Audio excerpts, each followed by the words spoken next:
तारीख थी 3 दिसंबर 2022। राजस्थान के सीकर जिले की रोड पर उस समय सब कुछ ठीक चल रहा था। अचानक 4-5 आदमी आते हैं और एक आदमी को गोली मार देते हैं। उसके पास में ही खड़े एक युवक को भी गोली मार दी जाती है। वह युवक अपनी बेटी से मिलने आया था जो उस समय कोचिंग में पढ़ रही थी। तो आखिर कौन थे ये बदमाश और इन्होंने इस आदमी को गोली क्यों मारी? इस घटना से आनंदपाल और लॉरेंस बिश्नोई जैसे ग्रुप्स का क्या कनेक्शन है? तो चलिए आज की इस वीडियो में इन्हीं सब बातों की चर्चा करते हैं। राजस्थान की सबसे बड़ी गैंग वॉर के बाद आज सवेरे सीकर जिले में गैंगस्टर राजू ठेहट को गोली मार दी गई। राजस्थान के सीकर से है गैंगस्टर राजू ठेहट का गोली मार कर कत्ल कर दिया गया। राजस्थान के सीकर में एक बार फिर से गैंग वॉर को अंजाम दिया गया है। सीसीटीवी में कैद हो गई हैं गैंग वॉर की तस्वीरें। Rajasthan a gangster has been shot dead. Now the Bishnoi gang has claimed responsibility for this.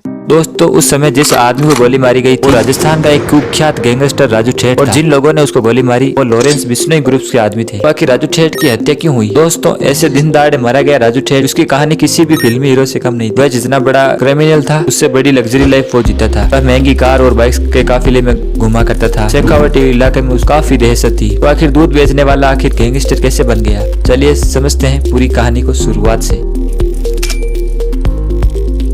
दोस्तों इस कहानी को समझने के लिए हमें वक्त की दीवारों को तोड़कर पीछे जाना होगा। बलवीर बानुड़ा और राजू ठेहट बचपन में दोस्त थे। बाद में ऐसी दुश्मनी हुई उन दोनों के अंदर कि लाशें बिछती ही चली। बलवीर और राजू में दुश्मनी कैसे हुई ये भी हम समझते हैं। देखिए दोस्तों सीकर में बलवीर बानुड़ा अपने पिता का काम संभालता था। वह किसान था और गाय भैंसों का दूध बेचा करता था। कुछ सालों तक तो बलवीर इस बिजनेस से खुश था, लेकिन उसके बाद 1994 में बलवीर की मुलाकात राजू ठेहट से हुई और दोनों की मुलाकात धीरे धीरे दोस्ती में बदलने लगी। फिर 1995 में राजू ठेहट ने शराब बिजनेस में हाथ डाला और बलवीर को भी अपने साथ बहला फुसला कर लिया। दोनों दोस्त फिर शराब कारोबार में घुस गए और उन्होंने अपना अच्छा खासा बिजनेस करना चालू कर दिया। शराब का बिजनेस उन दोनों के लिए खूब फायदेमंद हुआ और दोनों इसी धंधे से फिर लग्जरी लाइफ जीने लगे। 3 साल के बाद साल 1998 में दोनों ने अपराध की दुनिया में भी कदम रख दिया। बलवीर और राजू ने मिलकर अपने प्रतिनिधि डॉन भीमाराम नाम के गैंगस्टर की हत्या उस समय कर दी। उसके बाद उनका इलाका और भी बढ़ गया।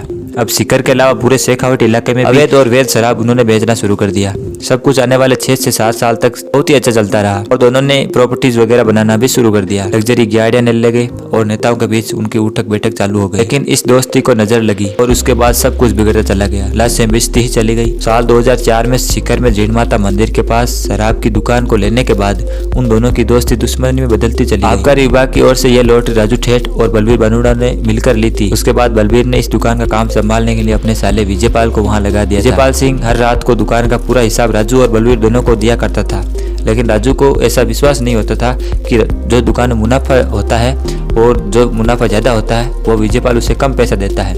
इस बात को लेकर विजयपाल और बलवीर के साथ राजू का झगड़ा हो गया। तो कुछ दिन बाद ही राजू ने विजयपाल की हत्या कर दी।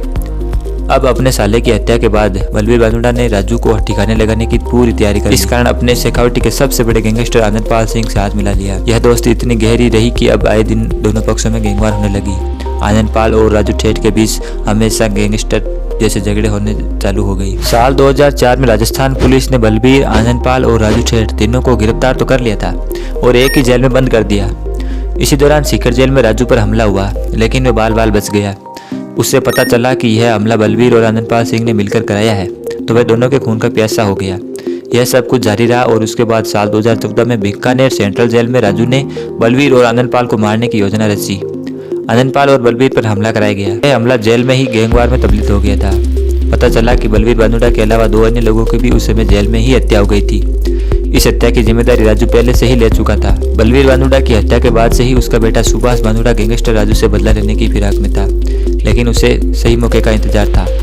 इसी बीच लगातार बढ़ रही गैंगवार की घटनाओं के दौरान राजू ने अपने साथ प्राइवेट गार्ड रखना भी शुरू कर दिया। अब वह हमेशा गार्ड के सहारे ही रहता था। इसी दौरान राजस्थान में अपराध का पर्याय बन चुके गैंगस्टर आनंदपाल को साल 2017 में पुलिस ने एनकाउंटर में मार दिया। अब राजू से बदला लेने की बलवीर के बेटे सुभाष की आखिरी उम्मीद भी खत्म होती जा रही थी। तभी लॉरेंस गैंग ने आनंदपाल सिंह की गैंग को संभाला और उनसे हाथ मिलाया।